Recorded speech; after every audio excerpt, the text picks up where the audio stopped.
Okay, quick walking tour of the boat here.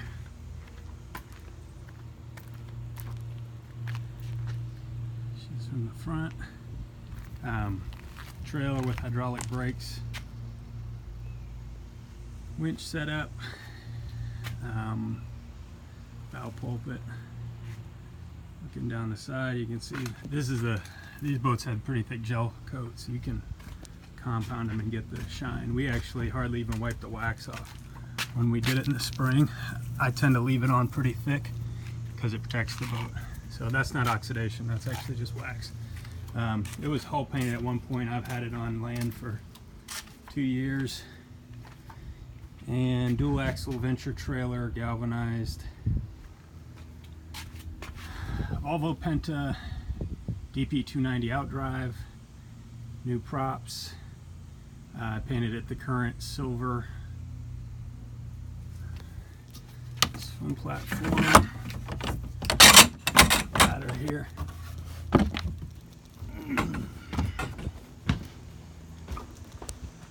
So inside the boat, got dual batteries, one here, one on the other side. This engine hatch tilts up, pretty good access to the motor.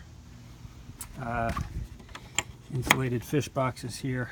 I keep fenders and a plug wrench in them. This motor's put in about 2012, if I remember right. I have all the receipts for it. I think the engine itself was $7 grand. It was a complete setup, so it has the serpentine belt. All the accessories were new at the time too. So it has a water pump inboard like a Bravo. Drive wood. This is the freshwater flush, which I do after coming out of the bay. Along the gunnels here, it looks like there's some discoloration. Somebody may have bonded some holes in there.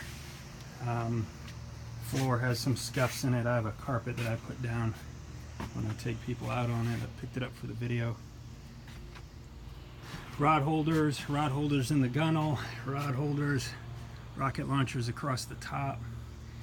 This is an example of the cosmetics on the boat. If somebody wanted to clean it up, they could. I did build these pedestal seats on each side with storage down below here. And you got windows, front center opens. I actually put this in. You can see here the thickness of just the hardtop alone was, I think, about 1 5/8 inches. I was kind of impressed how solid that was. Windows peel back here. So you've got your Volvo display. Yeah, excuse me. Trim indicator does not read accurately. There's a little wheel on the outdrive that's plastic that is common that it breaks on these.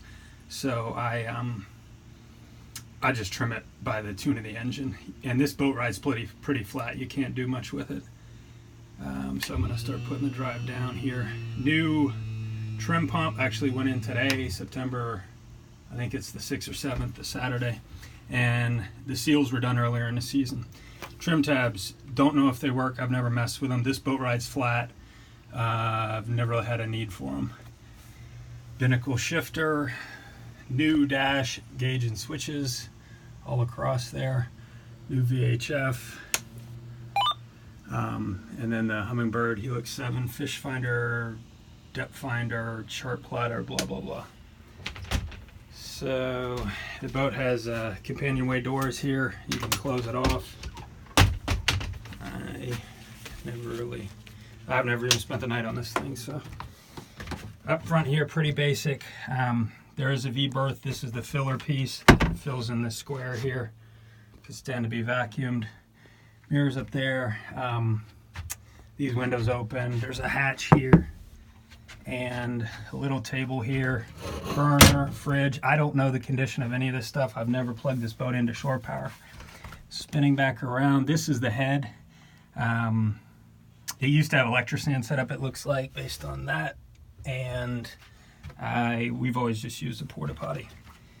And floor here, so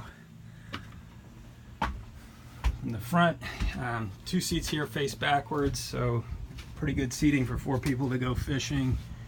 These seats actually are under the overhang, so these guys get some shade too in the summer.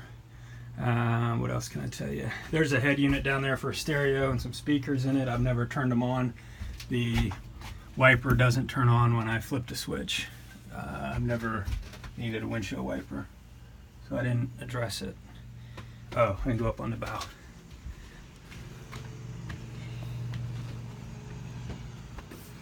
Handholds coming up the gunnels here. There's that bow hatch, front window opens, there's the roof hatch, nav light, rocket launchers, new VHF antenna, hornworks. Anchor is in here. Anchor locker there, drains overboard, not into the bilge. And I think that's about it.